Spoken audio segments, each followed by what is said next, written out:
What is up, YouTube? This is T-Quentin1 coming at you with another video, and today I have a list for you. Now, have you ever had a movie that you watched and you remember loving it as a kid, but you just could not get into it when you revisited it? I'm willing to bet you have, and I thought this would make for an interesting list, so without further ado, let's get into the top 5 movies that don't hold up for me. Number 5, Charlie and the Chocolate Factory.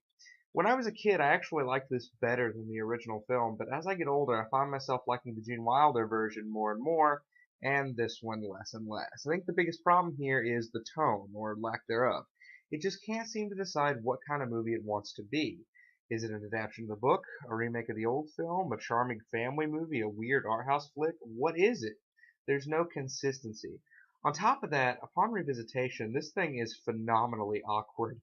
There are plenty of jokes that just fall flat on their face, and many scenes go on way too long, which left me feeling more uncomfortable than entertained. Oh, and this is for me Johnny Depp's worst performance by far.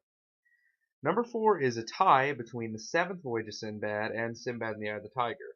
I grew up with the Sinbad movies, and I remember being so captivated by the monsters and the special effects.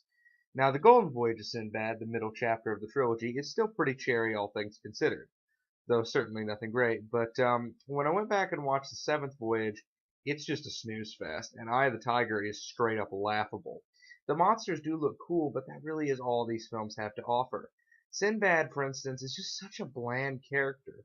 Now, in The Golden Voyage, John Philip Law gave him a calm demeanor and a genuinely fun disposition, but in Seventh Voyage and Eye of the Tiger, he may as well have the word hero in all caps on his chest.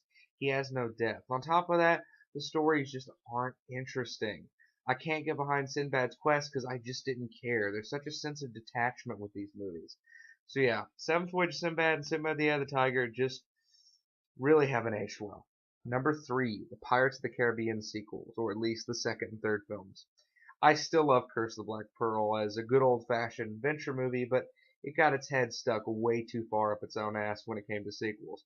What baffles me about these movies is they double down on the stuff that people did not like from the first movie.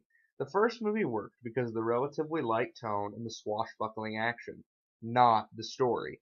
In fact, the biggest problem was that the story got kind of convoluted near the end. But that does not compare to this bullshit. The plot is just so fucking confusing and hard to follow. The characters kept switching sides. It wasn't even very fun. It got a lot darker. Everything was so grimy and dirty. Now, I'll give the fourth film credit, even though it's not great.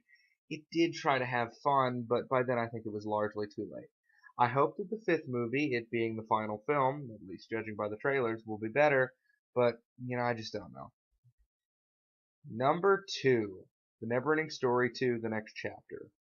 I always knew the third film in this series was shit, but when I was a little kid, I watched the first two Neverending Story movies back to back quite a few times. The first film may actually be better than I remember it, however, this movie landed with a thud. Credit where credit's due, the visuals are still awesome. The costumes and set designs are great, but everything else really misses the mark. The story is paper thin, as are the characters.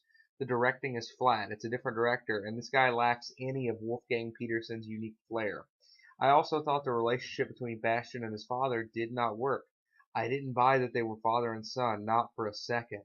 And the acting in this movie is not good. All the characters are idiots, and because of that, most become really unlikable.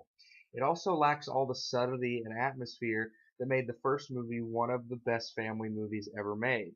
On top of that, it's just really depressing to rewatch. This is the late Jonathan Brandis in the lead role, after all, and yeah, that's sad. He isn't too awful in the movie, but he isn't very good either, and it's just sad thinking about what happened to him. So yeah, Neverending Story 2, just not that good. Number 1, Peter Jackson's King Kong. I remember watching the crap out of this movie when it came out. I thought the action was awesome. The music was cool. The world of Skull Island was interesting. I even played the video game a ton, but now, God, man, this is just a bore.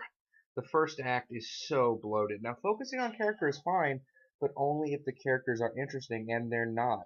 On top of it, this has Peter Jackson's trademark pacing issues. Lord of the Rings are the exception, not the rule. This movie has awful pacing.